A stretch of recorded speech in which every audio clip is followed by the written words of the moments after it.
జీవితంలో సమస్యలు ఎదురైనప్పుడు నువ్వు కన్న కలలను వదిలేస్తున్నావా? నీలో ఉన్నటువంటి పట్టుదల, ఏకాగ్రత సన్నగిలుతుందా? ఈ విధంగా నువ్వు ఏమీ సాధించలేకపోతున్నావా?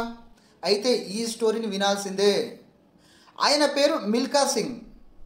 పాకిస్తాన్ దేశంలోని పంజాబ్ రాష్ట్రంలో తను జన్మించాడు.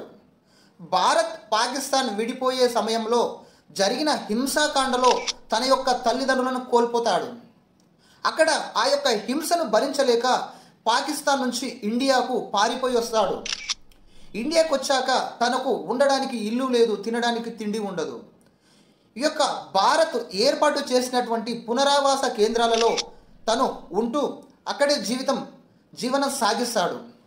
కొన్ని సంవత్సరాల తర్వాత మన దేశ ఆర్మీలో చేరి మన దేశానికి సేవను అందిస్తాడు. అప్పుడు ఆ టైంలోనే తనలో ఉన్నటువంటి స్కిల్ ఏంటి, టాలెంట్ని గుర్తిస్తాడు. తనలో ఒక గొప్ప రన్నర్ ఉన్నాడని గుర్తించి అప్పటి నుండి పరుగు పందానికి ప్రాక్టీస్ స్టార్ట్ చేస్తాడు.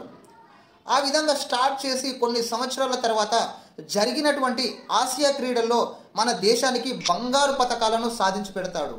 అదేవిధంగా కామన్వెల్త్ గేమ్స్లో కూడా బంగారు పతకాలను మన దేశానికి అందిస్తాడు. అలా అందించిన మొట్టమొదటి అథ్లెటిక్ పురుషుడు ఇతనే. అదేవిధంగా మన ఒలింపిక్స్లో మన దేశానికి 3 సార్లు ప్రాతినిధ్యం వహిస్తాడు. చూశారా ఫ్రెండ్స్, తను ఎన్ని కష్టాలు ఉన్నప్పటికీ ఆ కష్టాలను అధిగమించి తన యొక్క పట్టుదలను, ఏకాగ్రతను కోల్పోకుండా మన దేశానికి ఎన్నో పథకాలను, ఎంతో కీర్తిని సంపాదించి పెట్టాడు.